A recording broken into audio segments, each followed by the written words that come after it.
Hi dear friend, आप सभी देख रहे हैं WSSC water supply and sanitary engineering, जिसमें हम पढ़ रहे हैं वाटर क्वालिटी एंड क्वांटिटी पढ़ रहे हैं।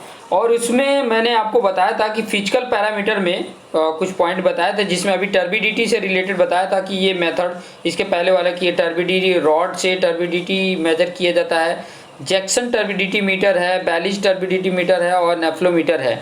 तो इसको वन बाय वन एक्सप्लेन करके आपको समझा रहा हूँ, ठीक है। और आप मेरे साथ तो अच्छे से बने रहिए। जैसे ये वाला दोनों पॉइंट है, आप देखेंगे तो ये मोस्ट इंपॉर्टेंट है। किसके लिए? Use for the measurement of turbidity for domestic water supply. अगर डोमेस्टिक वाटर सप्लाई करते हैं तो वहाँ पर ये दोनों बहुत इंपॉर्टेंट होते हैं, मेजरमेंट करना इंपॉर्टेंट होता है, ठीक है। तो चलिए वन बाय वन इसको देख लेते हैं। टर्बिडिटी रॉड क्या है, जैक्सन क्या है, ठीक है। तो यहाँ पर आपको मैं बताऊँ, टर्बिडिटी रॉड मतलब इस प्रकार का ये रॉड होता है। ये आपके सामने जो फिगर में दिख रहा है, इस पर रॉड होता है और एक नीचे यहाँ पर जो आप देख रहे हैं, नीचे प्लेटिनम का नीडल होता है। ये जो मैंने बताया यहाँ पर, ये प्लेटिनम का नीडल होता है और इस प्रकार का ये मार्किंग रहता है, ठीक है। अब हम क्या करते हैं कि ये वाटर लेते हैं, 1 लीटर पानी लिए, ठीक है। ये 1 लीटर इसके अंदर है, ठीक है, 1 लीटर पानी है। अब ये 1 लीटर वाटर, इसके अंदर ये पूरा वाटर है, ठीक है, ये पूरा वाटर है, ये भरा हुआ है, 1 लीटर पानी है।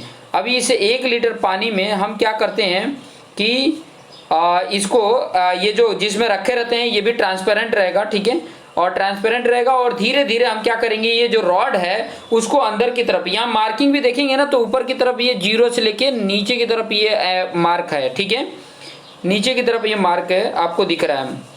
तो ये जैसे जैसे हम नीचे की तरफ डालते जाते हैं, ठीक है, नीचे की तरफ अंदर की तरफ डालते जाएंगे और देखते जाएंगे कि ये जो प्लेटिनम वाली जो ये रॉड है, प्लेटिनम नीडल है, ये हमको दिख रहा है या नहीं दिख रहा है। अंदर की तरफ डालते जाएंगे और देखते जाएंगे और जब हमें देखना बंद हो जाता है, जब हमें दिखता नहीं है, देखना कहाँ से? ऊपर से देखना है, ठीक है, ऊपर से हमें देखना है कि मुझे ये प्लेटिनम जो नीडल है ये दिख रहा है या नहीं दिख रहा है।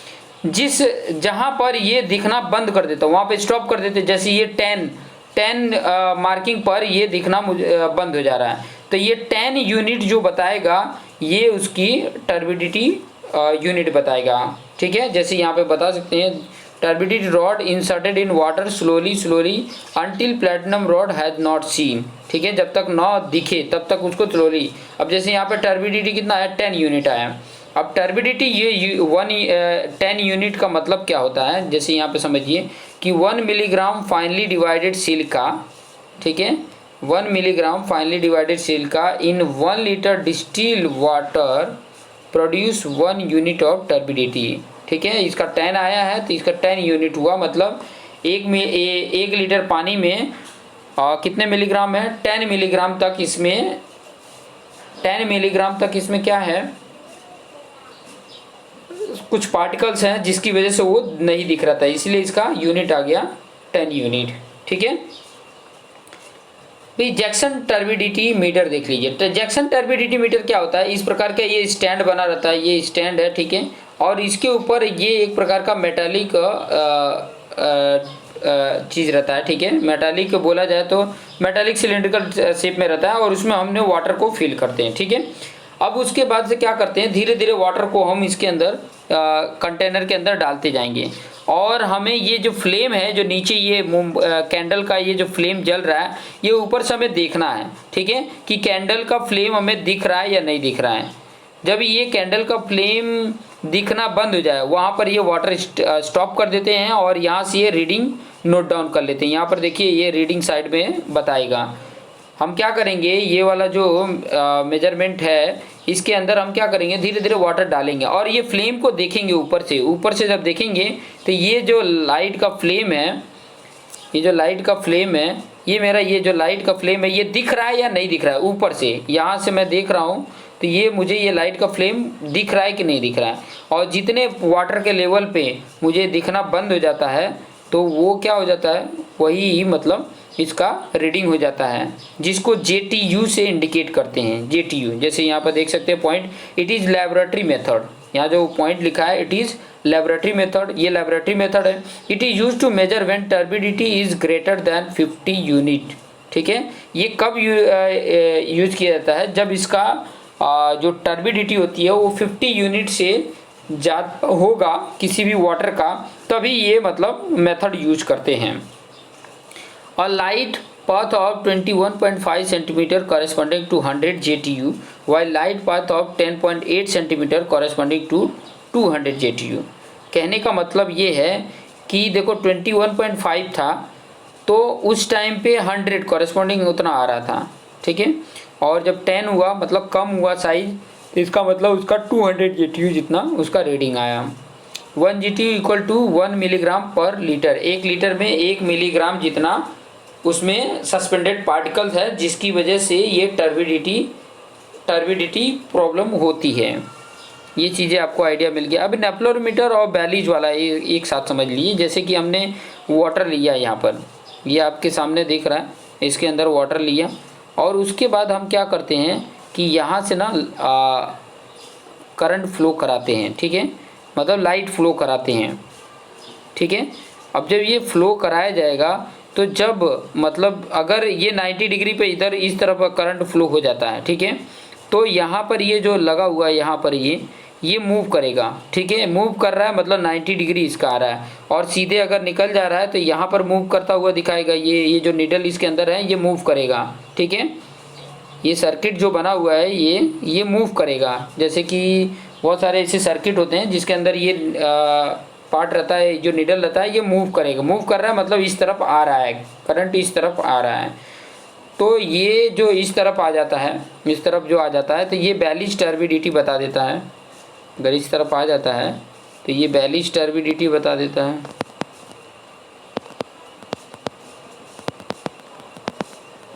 और इस तरफ आ जाता है तो ये नेफ्लोमीटर बता देता है,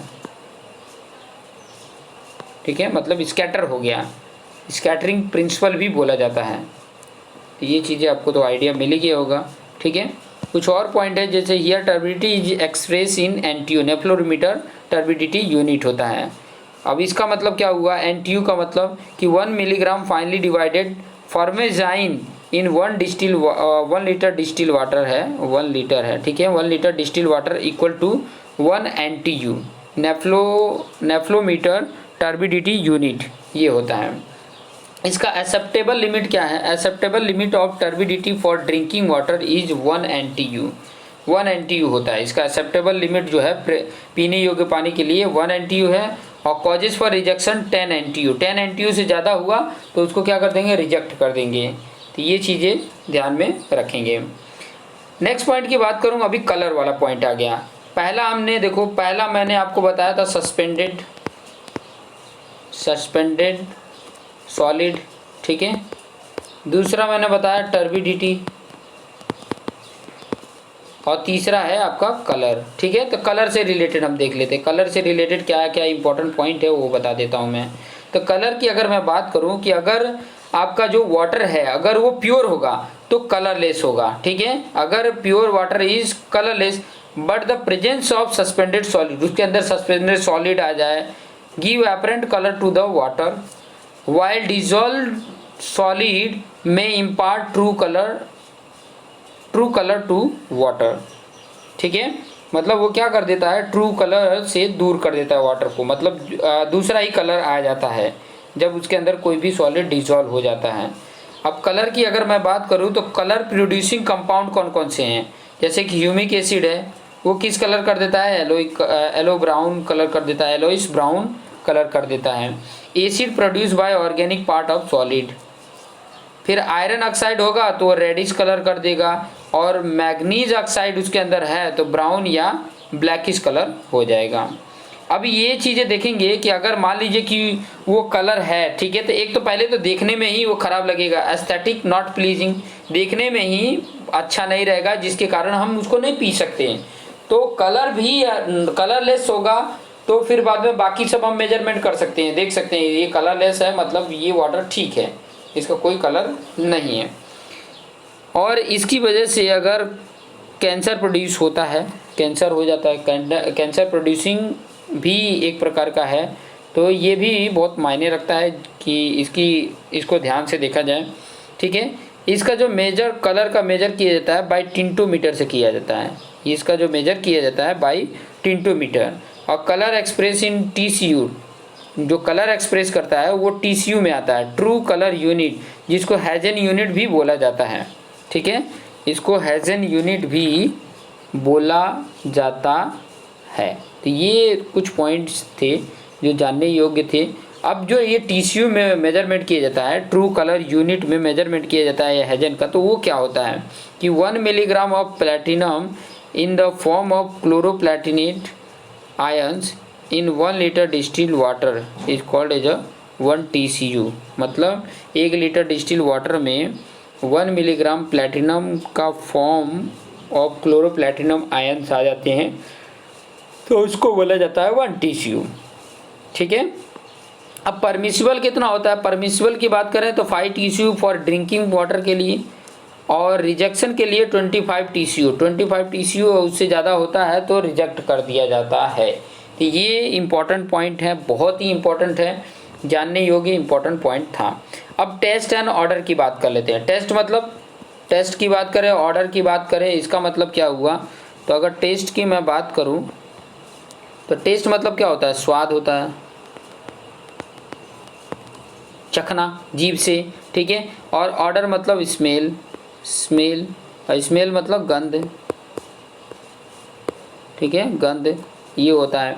तो उसका टेस्ट कैसा है? तो टेस्ट मेजरमेंट करने के लिए कोई मतलब कोई मेथड नहीं है, लेकिन स्मेल के लिए है। ठीक है, जैसे कि यहाँ पे देखिए स्मेल आता कैसे है, रीज़न क्या है। तो स्मेल की अगर मैं बात करूँ तो ये जैसे वाटर है, कहीं से उठाया, ठीक है, तो इसके अंदर स्मेल आ रहा है, मतलब due to dissolve gases H2S। अगर इसके अंदर H2S गैस डिजॉल्व है तो इसके कारण ये गंध आएगा। ठीक है, H2S मतलब देखो जितना भी मतलब सड़ते हैं ना तो H2S गैस ही रिलीज करते हैं। मेथेन होगा, एल्गी होगी, अदर गैसेस होंगे इसके अंदर, तो जिसके कारण स्मेल आता है। अब मेजरमेंट ऑफ ऑर्डर की बात करें तो ऑर्डर को, ये जो ऑर्डर है जिसको गंध बोला जाता है, ये का मेजरमेंट किया जाता है ऑस्मोस्कोप से। ठीक है, ऑस्मोस्कोप से इसको मेजरमेंट किया जाता है कि इसका गंध किस प्रकार से है, कैसा है। फिर इसको मेजर जो किया जाता है, intensity of odour measure by TON, threshold odour number, TON बोला जाता है, टन, थ्रेशोल्ड ऑर्डर नंबर ये टन बोला जाता है। इंटेंसिटी ऑफ ऑर्डर मेजर के लिए थ्रेशोल्ड ऑर्डर नंबर होता है जिसको टन से मेजरमेंट किया जाता है। अब टन की अगर मैं बात करूँ TON, जिसको थ्रेशोल्ड ऑर्डर नंबर बोला जाता है, it represent the dilution ratio at which odour is hardly detectable. ठीक है, जिससे कि वो हैंडली डिटेक्टेबल हो। अब ये टन जो मेजरमेंट किया जाता है वो A+B/A। अभी A+B/A का मतलब क्या हुआ? जैसे कि मान लीजिए कि आप ये A है वॉल्यूम ऑफ ऑर्डरस वाटर, जैसे कि मतलब आप रिवर से लिए, ये रिवर था, यहाँ से जो रिवर है चाहे कोई भी, जहाँ से मतलब ये गंद आ रहा था, ये पानी लिए, ठीक है, एक टैंक में लिए इस प्रकार से, और कुछ मतलब सैंपल डिस्टिल वाटर था। ठीक है, कुछ सैंपल डिस्टिल वाटर ले लिए, फिर बाद में इसके अंदर ये डाल रहे हैं कि जितना वाटर डालने पे, ठीक है, जैसे कि मान लीजिए ये यहाँ से लिए, ये सैंपल है, ठीक है, सैंपल वाटर लिए, मान लो कि 20 ml लिए, तो इस 20 ml में कितना ml ऐड करने पे, ठीक है, ये देखो जो सैंपल लिए वो ये है, ये जो ऑर्डरस वाला वॉल्यूम लिए थे वो ये है। फिर B जो है उसमें डिस्टिल वाटर डाला जाता है, मतलब डिस्टिल वाटर मतलब ऑर्डरलेस मतलब बिना गंध वाला पानी उसके अंदर डालते जाएंगे, इतना डालते जाओ, जब वो उसका गंध आना बंद हो जाता है तब वो B हो जाता है, B का वॉल्यूम, जितना वॉल्यूम पे है वो उसका अंदर से गंध आना बंद हो जाता है। तो ये टन निकालने के लिए ये फॉर्मूला A+B/A यूज करेंगे तो आपका आसानी से कैलकुलेट हो जाएगा कितना टन ऑर्डर है। ठीक है, अभी ये अलाउ किया गया टन की अगर मैं बात करूं तो allow TON is 1 to 3 for drinking के लिए 1 से 3 टन आना चाहिए। ठीक है, टन मतलब थ्रेशोल्ड ऑर्डर नंबर 1 से 3 के बीच में ही आना चाहिए, उससे ज़्यादा नहीं होना चाहिए। और कुछ इंपॉर्टेंट पॉइंट है कि the odour and taste in water may be removed by अब जो इसके अंदर का ऑर्डर होता है या टेस्ट है, ठीक है, जो ख़राब टेस्ट है वो रिमूव करने के लिए ये मेथड है, जैसे कि aeration method, dilution method, disinfection method, ठीक है। एरेशन मेथड क्या है, डाइल्यूशन मेथड क्या है, डिसइंफेक्शन मेथड क्या है, ये सब चीज़ें वो क्या कर रहे हैं, रिवाइज कर रहे हैं। ये रिमूव करने के लिए है, एरेशन है, डाइल्यूशन है और डिसइंफेक्शन प्रोसेस जो है, सॉरी जो पॉइंट बता रहा था मैं कि ये जो एरेशन है, डाइल्यूशन है और डिसइंफेक्शन जो प्रोसेस है, इसकी हेल्प से हम ये जो ऑर्डर है या टेस्ट है, ये जो ऑर्डर है, ऑर्डर की बात करें और टेस्ट है, इसको रिमूव कर दिया जाता है। जो इसके अंदर की खराबी है वो इसके अंदर से रिमूव कर दिया जाता है कि ताकि हमें अच्छा ड्रिंकिंग के लिए वाटर मिल सके। आगे कुछ और इम्पोर्टेंट पॉइंट मैं आपको बता दूं कि जैसे टेम्परेचर है, अब ये 5वां पॉइंट हो जाता है, ये 5वां पॉइंट टेम्परेचर आ जाता है, ठीक है। 14 पॉइंट ये ऑर्डर और टेस्ट था, ये 5वां पॉइंट आ जाता है। तो टेम्परेचर से रिलेटेड अगर पॉइंट मैं बताऊं तो यहाँ पे बोल रहा है कि it is one of the important parameter in the natural surface water system. जो नेचुरल सरफेस वाटर है उसके लिए इम्पॉर्टेंट एक टेम्परेचर भी है। अब टेम्परेचर किस तरीके से इंपॉर्टेंट है वो भी देख लेते हैं कि द सैलो वाटर, जैसे मतलब छिलछिला पानी है, थोड़ा थोड़ा ऊपर की तरफ ही पानी है, बॉडीज है, are affected by the ambient temperature while discharge of the thermal power waste water which is too hot may be after flora and fauna. Biological activity increase with increase in temperature, जैसे temperature increase होता है तो उनकी जो biological activities होती है वो क्या हो जाती है, बढ़ जाती है, उनकी एक्टिविटीज बढ़ जाती है। और एक्टिविटीज बढ़ जाने पे क्या होता है, उसकी एक्टिविटी बढ़ जाने का मतलब डबल हो जाता है। 10 डिग्री सेल्सियस पे क्या हो जाता है, double with an increase of 10 degree Celsius. 10 degree Celsius बढ़ने पे वो डबल हो जाता है इनकी activity. In the water supply pipelines temperature is kept between 10 degree Celsius से 20 डिग्री सेल्सियस के बीच में रखते हैं, ठीक है। इसीलिए 10 डिग्री सेल्सियस से 20 डिग्री सेल्सियस पाइप में जब फ्लो कराते हैं तो इतना टेम्परेचर रहता है। अब बाकी जो ये वाला पैरामीटर, अब केमिकल पैरामीटर जो है वो नेक्स्ट पार्ट में मैं आपको पूरा डिटेल में समझाऊंगा कि ये जो केमिकल पैरामीटर हैं, जैसे कि टोटल डिजॉल्व सॉलिड, पीएच क्या है, एसिडिटी क्या है, एल्कलिनिटी क्या है, हार्डनेस क्या है, chloride, fluoride, metals, nitrogen and its compound और डिजॉल्व गैसेस, ये इतने सारे केमिकल पैरामीटर हैं। और इन केमिकल पैरामीटर को किस तरीके से हमें ये सारे केमिकल पैरामीटर भी जानने हैं और उससे रिलेटेड जितने भी इम्पोर्टेंट पॉइंट है सबको जान के और उसके अकॉर्डिंग हमें वर्क करना है कि ताकि आसानी से हम कैलकुलेट कर सकें, आसानी से फाइंड आउट कर सकें। समझ में आया? क्योंकि ये जितने भी मैं पॉइंट बता रहा हूँ, चाहे टीडीएस की बात करें, अब टीडीएस जो होता है, अगर इस पैरामीटर, एक पैरामीटर होता है, इस पैरामीटर से अगर ज़्यादा हुआ तो हमारे लिए वो हार्मफुल है। तो इसीलिए हम इंस्ट्रूमेंट लगा के इसको प्योर करते हैं कि उसके अंदर इतना टीडीएस नहीं होना चाहिए, इतना तक रहेगा चल जाएगा, हम उतना तक चला लेते हैं। लेकिन उससे ज़्यादा अगर टीडीएस रहेगा तो उसके लिए हमें रिमूव कर देते हैं, उसको निकालना पड़ता है, उसको रोकना पड़ता है। अब वो रोकने के लिए कई सारे मेथड है, कई सारे इंस्ट्रूमेंट है, वो यूज करके और हम करते हैं। पीएच वैल्यू, अब देखो पीएच वैल्यू अगर मान लो एसिड वाटर हुआ, एसिड वाटर तो हम नहीं पी सकते ना, तो पीएच वैल्यू भी हमें, जो ड्रिंकिंग के लिए जो वाटर होता है वो 6.5 से लेके 7.5 तक का रेंज होता है। उसके बीच में जो वाटर की पीएच वैल्यू होती है 6.5 से लेके 7.5 तक, उसके बीच में अगर वैल्यू होती है तो पीने योग्य है। लेकिन उससे कम, जैसे मान लो 6.5 से कम तो भी अच्छा नहीं है, और 7.5 से ज़्यादा है तो भी अच्छा नहीं है।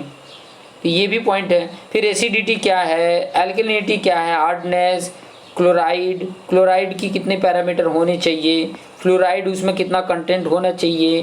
फ्लोराइड भी बहुत इंपॉर्टेंट है। फ्लोराइड मतलब की वजह से हमारी हड्डियों और दांतों का ये प्रॉब्लम होता है। दांत का पीलापन किस कारण आता है, ये फ्लोराइड के कारण आता है। हमारा हड्डियां वीक कमज़ोर क्यों होती हैं, फ्लोराइड के कारण होती हैं। कि इसका मैं पैरामीटर बताऊंगा कि कितना से कितना रहता है। ये फ्लोराइड की अगर मैं बात बताऊं तो इसका कितना कंटेंट रहेगा अगर वाटर में तो चलेगा, ठीक है, लेकिन उससे उसके बीच में अगर रहेगा तो हमारे दांतों का पीला होना, ये फ्लोराइड कंटेंट वाटर में होने के कारण होता है। हमारी बॉडी की जो हड्डियां होती हैं, ये हड्डियां वीक होने का रीज़न क्या होता है, हड्डियाँ को वीक होने का रीजन क्या होता है, तो फ्लोराइड होता है। कुछ मेटल्स भी होते हैं उसके अंदर, तो वो भी हार्मफुल होते हैं। तो उनकी क्राइटेरिया होती है कि इतने केमिकल पैरामीटर रहेगा तो चल जाएगा। ये सारा क्या है, ये एक प्रकार के केमिकल ही है ना। अब डिजॉल्व सॉलिड मतलब बहुत सारे उसमें सील्ड या क्ले उसमें अगर मिले हुए हैं और वो पानी हम पिएंगे तो हमें नुकसान नहीं करेगा, नुकसान करेगा। तो वो चीज़ें हमें क्राइटेरिया रखी कि इतना तक, इतना मिलीग्राम तक रहेगा 1 लीटर पानी में तो चल जाएगा। उससे ज़्यादा अगर रहेगा, उतने ppm से ज़्यादा अगर रहता है तो रिजेक्ट कर दिया जाएगा, उसको प्योरीफाई किया जाएगा, तब जाके वो ड्रिंकिंग के लिए एप्लीकेबल है, अदरवाइज नहीं। हार्डनेस क्या है, क्लोराइड, मेटल, नाइट्रोजन के जो कंपाउंड है वो भी बहुत मायने रखते हैं, क्योंकि नाइट्रोजन भी उसमें डिजॉल्व रहता है और नाइट्रोजन गैसेस डिजॉल्व रहते हैं तो वो भी बहुत हार्मफुल रहते हैं। मैं डिटेल में आपको बता दूंगा ना, आपको आइडिया मिल जाएगा कि किस तरीके से हार्मफुल है या किस तरीके से नहीं है। फिर डिजॉल्व गैसेस है, बहुत सारे गैसेस हैं, जैसे H2S अगर उसमें डिजॉल्व होगा तो हमें पीने योग्य नहीं लगेगा क्योंकि गंध आएगा वो। तो ये बहुत सारे इससे रिलेटेड इंपॉर्टेंट पॉइंट है, वो सब कुछ मैं 1 बाय 1 करके आपको बताते रहूँगा कि ताकि आसान लगे। ये पूरा जो चैप्टर मैंने स्टार्ट किया है, अब ये पूरे चैप्टर में तो आप फिजिकल ये पूरा टॉपिक पढ़ोगे, फिर बाद में बायोलॉजिकल पैरामीटर पढ़ोगे। ट्राई करूँगा कि ये जो 10 का 10 है वो नेक्स्ट वीडियो में कम्प्लीटली एक साथ मैं आपको ये पूरा एक्सप्लेन करके बता दूँ एक साथ, कि ताकि आपको आइडिया मिल सके। है तो इसको अगर डिटेल में पढ़ाने जाए, डीप में पढ़ाने जाए तो बहुत सारे पॉइंट इसके अंदर ऐड हैं। लेकिन अभी आप लोग डिप्लोमा कर रहे हो या SSC JEE का प्रिपरेशन कर रहे हो तो इतना चल जाएगा। लेकिन अगर कॉम्पिटिटिव एग्जाम के लिए प्रिपरेशन कर रहे हो तो उसको डीप में पढ़ना पड़ेगा। अभी तो मैं सिर्फ डिप्लोमा पर्पज़ के लिए पढ़ा रहा हूँ, डिप्लोमा वाले अपने एग्ज़ाम पास कर ले उसके लिए मैं पढ़ा रहा हूँ। आगे मैं इसको फिर से डिटेल में भी पढ़ाऊँगा, एकदम डीप में जाके पढ़ाऊँगा कि क्या क्या एक एक पॉइंट को डीप में ले जाके आपको पढ़ाऊँगा कि ताकि आपको आसानी से समझ में आ सके। तो देखते रहिए और अपने आप को बेस्ट बनाते रहिए। Thank you for watching this video.